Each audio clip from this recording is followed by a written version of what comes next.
আসসালামু আলাইকুম। Hello viewers, আশা করি সকলেই ভালো আছেন। আজকে আমাদের খরা থেকে অনেকগুলো মাছ নিয়ে আসছে। এইখান থেকে আমি বোয়াল মাছটাকে কেটে ধুয়ে পরিষ্কার করে কয়েক পিস নিয়ে নেব। যেহেতু আমাদের মানুষ কম তাই কম পিসই নিয়েছি আমি। দিয়ে দেব হলুদ গুঁড়ো, মরিচ গুঁড়ো, ধনিয়া গুঁড়ো আর পরিমাণ মতো লবণ দিয়ে মাছগুলোকে আমি ভালো করে মেখে নেব। মশলা হিসেবে এখানে নিয়েছি আমি আদা বাটা, পেঁয়াজ, রসুন আর কাঁচামরিচ আমি ব্লেন্ডার করে নিয়েছি। চুলার মধ্যে একটা কড়াই বসিয়ে দিয়েছি, দিয়ে দিব তেল, দিয়ে একে একে সবগুলো মাছকে আমি ভালো করে ভেজে নেব। আমি সবগুলো মাছ দিয়ে দিয়েছি।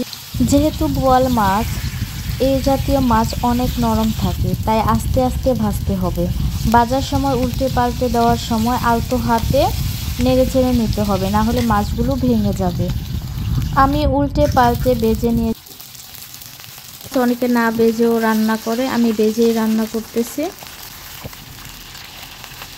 আমি মাছগুলোকে ভালো করে উল্টে পাল্টে ভেজে নিয়েছি। আমার ভাজা প্রায় হয়ে গেছে। এত আস্তে আস্তে নাড়ার পরেও অনেকটা সাইড আমার মাছের মনে হচ্ছে যে ভেঙে গেছে। আমার মাছগুলো ভাজা হয়ে গেছে, এখন আমি নামিয়ে নিয়েছি। সেই একই কড়াইয়ের মধ্যে আমি পেঁয়াজ কুচি আর দিয়ে দিয়েছি মরিচ কুচি। অনেকে বোয়াল মাছে জিরা ব্যবহার করে, আমি জিরা ব্যবহার করব না। আমার পেঁয়াজগুলো যখন ভাজা হয়ে যাবে তখন আমি এখানে দিয়ে দেব পেঁয়াজ, রসুন আর কাঁচামরিচের যে ব্লেন্ডার করে পেস্ট তৈরি করেছিলাম ওই বাটাটা এখানে আমি ব্যবহার করব।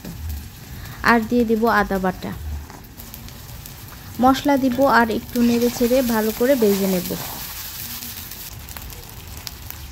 আমার ভাজা হয়ে গেছে, এখন দিয়ে দেব হলুদ গুঁড়ো, মরিচ গুঁড়ো, ধনিয়া গুঁড়ো আর পরিমাণ মতো লবণ। একটু হালকা তেলের মধ্যে ভেজে আমি মশলা কষানোর জন্য অল্প পরিমাণ পানি দিয়ে দেব।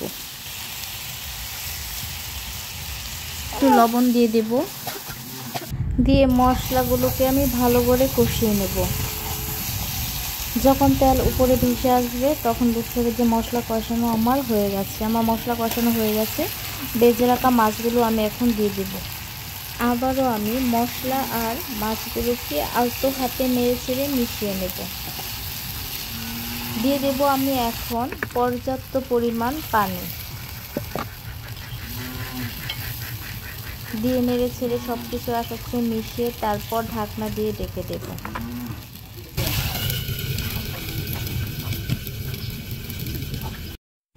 আবারও আমি ঢাকনা তুলে একটু হালকা নেড়ে ছেড়ে দেবো যাতে নিচে লেগে না যায়। আর পানি শুকানোর আগ পর্যন্ত আমি জাল দিব। পানি শুকিয়ে গেলে বুঝতে হবে আমার তরকারি হয়ে গেছে। আমি সবসময় মাটির চুলায় রান্না করি, আর মাটির চুলায় রান্না করতে আমার কাছে খুব ভালো লাগে। আমার বোয়াল মাছ রান্না হয়ে গেছে। দেখতে যতটা ভালো হয়েছিল খেতেও দারুণ হয়েছিল। খুব সহজে আমি রান্না করে ফেললাম বোয়াল মাছ। এভাবে আপনারাও রান্না করতে পারেন। বোয়াল মাছ অনেকে অনেকভাবে রান্না করে, আমি আমার মতো রান্না করলাম।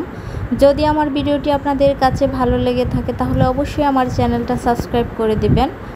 আজ এই পর্যন্তই, কথা হবে নেক্সট কোনো ভিডিওতে। সকলেই ভালো থাকবেন। আল্লাহ হাফেজ।